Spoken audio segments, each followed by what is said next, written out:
Assalamualaikum warahmatullahi wabarakatuh. Perkenalkan, nama saya Malisha Nadine Marvini dengan NIM 090212282429 dari kelas Machine Learning L1.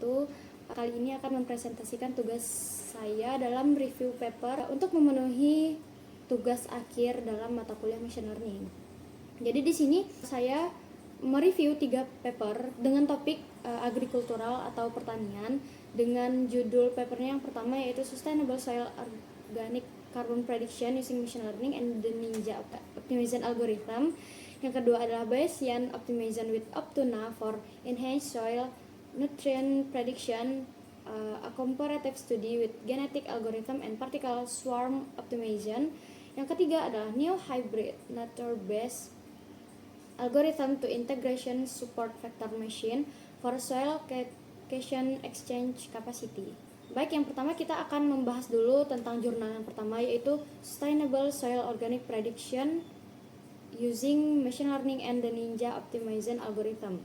Di sini teman-teman bisa lihat ada metodologi penelitian yang digunakan, yaitu di mana dataset yang digunakan adalah dataset dari Africa Soil Property Dataset. Dan di sini data preprocessingnya menggunakan handling missing data itu dengan menggunakan imputasi data menggunakan metode KNN, dan penanganan outlier dengan winsorization, dan juga untuk normalisasi menggunakan teknik Z-score. Dan untuk selanjutnya itu adalah dataset splitting, di mana penelitian yang dilakukan itu membagi data dalam 80% data training dan juga 20% data testing. Nah, untuk selanjutnya di sini ada baseline model yang menggunakan beberapa algoritma dasar, yaitu Support Vector Machine, CatBoost, Multi-Layer Perceptron, XGBoost, KNN, dan juga Gradient Boosting. Dan untuk feature selection-nya mereka menggunakan algoritma optimasi, di mana di sini pembahasannya adalah Ninja Optimization Algorithm. Namun penelitian ini juga membandingkan algoritma Ninja ini dengan beberapa algoritma metaheuristik lainnya. Strategi optimasi ini digunakan dengan 2 metode gitu. Yang pertama adalah untuk seleksi fitur, dan yang kedua adalah penalaan hyperparameter, di mana seleksi fitur ini menggunakan binary Ninja Optimization, dan di penalaan hyperparameter itu menggunakan continuous Ninja Optimization. Nah, hasil eksperimen yang didapat di sini untuk algoritma dasar ini ada SVR, CatBoost, MLP, dan lain-lain. Jurnal ini menggunakan MSE, RMSE, MAE, MBA, R Quadrat, RRMSE, NSE, dan juga WI sebagai matriks evaluasi dari kinerja model. Di sini kita dapat lihat bahwa SVR memiliki error paling rendah, atau di sini kita bisa lihat mean squared errornya memiliki nilai 0,00513, lebih rendah daripada algoritma-algoritma lain, sehingga SVR ini dipilih untuk baseline model yang dioptimalkan dalam paper ini. Bagaimana sih algoritma optimasi Ninja di sini dapat meningkatkan kinerja modelnya? Seperti yang saya sudah jelaskan, ada 2 fase. Fase pertama itu binary NIOA atau melakukan seleksi fitur. Algoritma ini membuang beberapa fitur, ini hampir dari 65% fitur itu dibuang karena dianggap noise, atau secara perhitungan algoritmanya itu banyak menghasilkan nol, sehingga banyak fitur-fitur noise yang dibuang gitu. Untuk fase kedua itu adalah penalaan hyperparameter. Kedua fase ini ada perhitungannya masing-masing yang sudah saya lampirkan di laporan saya. Di sini kita akan fokus dalam membandingkan kinerjanya saja. Jadi di sini base algoritma tadi yang sudah dilakukan fitur selectionnya.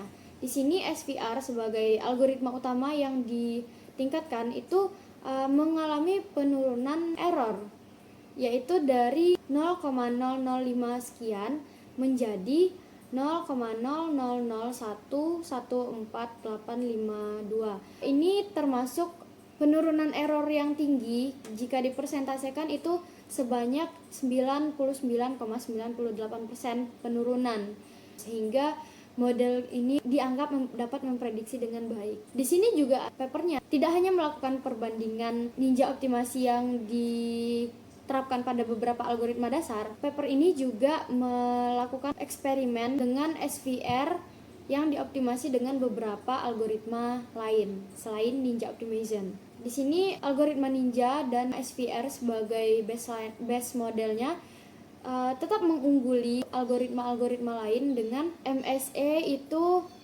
7,52 dikali 10 pangkat minus 7, dimana ini adalah error yang sangat rendah dibandingkan dengan optimasi-optimasi dengan algoritma lain. Untuk hasil eksperimen dapat kita simpulkan bahwa error MSE-nya turun dengan angka 99,98%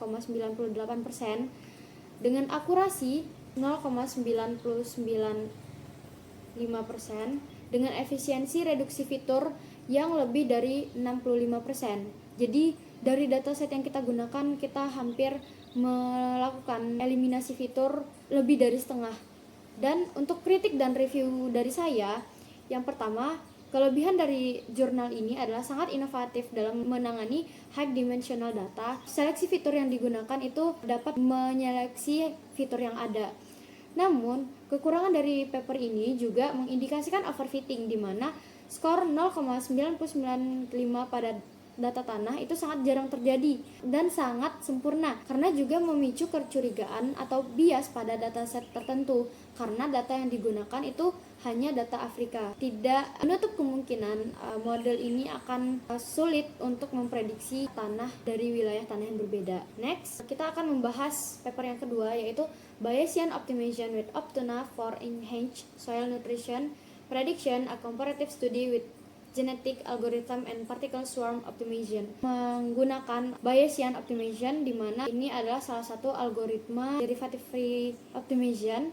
Pada penelitian ini, data yang digunakan adalah sampel tanah, data penginderaan jarak jauh, dan juga data lingkungan. Dalam metodologinya, data preprocessing yang digunakan adalah feature engineering, pembersihan data, dan juga scaling data. Pada paper ini tidak menyebutkan secara spesifik teknik-teknik yang digunakan dalam preprocessing data. Algoritma dasar yang digunakan dalam paper ini adalah random forest, gradient boosting, XGBoost, dan AdaBoost, di mana keempat algoritma ini adalah algoritma tree-based karena dianggap dapat menangani hubungan nonlinear yang kompleks. Selanjutnya, algoritma optimasi yang digunakan dalam paper ini adalah particle swarm optimization, genetic algorithm, dan juga Optuna. Di sini, algoritma PSO dan genetic algorithm ini bersifat stokastik. Kedua ini merupakan algoritma metaheuristik. Kelemahannya adalah buta terhadap riwayat pencarian sebelumnya, rawan terjebak di lokal optima, dan juga memboroskan sumber daya komputasi. Berbeda dengan algoritma Optuna yang memiliki sifat probabilistik yang berdasarkan peluang, dengan keunggulan utamanya yaitu probabilitas bersyarat yang dapat memprediksi parameter mana yang mungkin harus bagus berdasarkan hasil, dan juga pruning mekanisme dengan mematikan proses training yang buruk di tengah jalan. Di sini adalah hasil perbandingan beberapa algoritma dengan optimasi PSO. Di sini kita dapat lihat random forest, gradient boosting, ADB, dan juga SGB. Di sini PSO dan random forest mengungguli algoritma-algoritma lain yang mana sangat bagus dalam matriks evaluasi yang digunakan. Kita lanjut kepada hasil GA atau genetic algorithm. Sini juga kita lihat random forest juga mengungguli algoritma-algoritma lain. Namun hasil genetic algorithm ini dapat memberikan hasil yang sedikit lebih baik karena analisis ada beberapa keunggulan, terutama dalam menganalisis sulfur. Masuk lagi kepada hasil dari optimasi dengan Optuna. Di sini Optuna dinilai sebagai algoritma yang memberikan output paling bagus karena bisa kita lihat dari grafiknya, Optuna itu mencapai error terendah, terutama untuk bagian aluminium dan juga nitrogen. Selain akurasi, dari segi perbandingan waktu komputasi, algoritma Optuna itu sangat cepat dibandingkan dari algoritma PSO dan juga genetic algorithm. Di sini saya menganalisis bahwa dominasi Bayesian pada Optuna Dengan metode Optuna yang terbukti mengungguli algoritma PSO dan GA dalam ketepatan prediksi, dia meningkatkan akurasi lebih dari 13% yang mencapai error terendah. Secara efisiensi komputasi, mekanisme pruning juga berhasil memangkas waktu training secara signifikan. Dan sebagai kesimpulan, paper ini merekomendasikan Bayesian Optimization adalah standar baru yang lebih efisien untuk dataset pertanian yang kompleks. Lalu, apa kekuatan dari paper yang saya review? Yang pertama adalah sumber efisiensi sumber daya. Dia sangat hemat waktu komputasi dan kemudahan implementasi karena terdapat beberapa framework modern untuk algoritma ini. Namun kelemahannya adalah skop terbatas. Jurnal ini hanya menguji model dasar yang berbasis pohon dan belum diuji dengan metode-metode lain seperti deep learning atau mungkin beberapa algoritma black box yang lain. Dan dataset yang digunakan hanya terbatas pada satu lokasi geografis. Kita masuk kepada jurnal yang ketiga, di mana jurnal ini judulnya New Hybrid Nature-Based Algorithm to Integration Support Vector Machine for Prediction of Soil Cation Exchange Capacity. Ini saya membahas algoritma optimasi yang hybrid atau gabungan dari dua algoritma optimasi. Saya ingin menjelaskan dulu secara metodologinya. Jurnal ini mengombinasikan 3 input dalam eksperimennya, lalu memprosesnya menggunakan algoritma SVM sebagai algoritma dasar dan juga melakukan eksperimen terhadap algoritma optimasinya yaitu PSO dan IWO. Output yang dihasilkan adalah CEC atau kapasitas pertukaran kationnya. Sini saya jelaskan dulu. Kombinasi 3 input yang digunakan adalah yang pertama hanya menggunakan bahan organik atau OM. Skenario yang kedua yaitu ditambahkan 1 input lagi yaitu OM dan lempung atau clay. Yang ketiga itu menggunakan OM, clay dan pH. Algoritma yang digunakan pada paper ini adalah SVM sebagai model dasar dan optimasi tahap 1 menggunakan SVM dan PSO. Pada tahap 2 menggabungkan optimasi PSO dengan IWO. Baiklah, di sini kita masuk kepada cara integrasinya. Seperti yang saya jelaskan sebelumnya, terdapat 2 fase. Untuk fase pertama, algoritma PSO ini dijalankan terlebih dahulu bersama Super Vector Machine dengan tujuan menentukan nilai parameter SVM yang teroptimasi secara global pada tahap pelatihan. PSO ini melakukan pencarian kasar dengan cepat. Untuk fase yang kedua, algoritma digunakan adalah fase PSO digabungkan dengan IWO.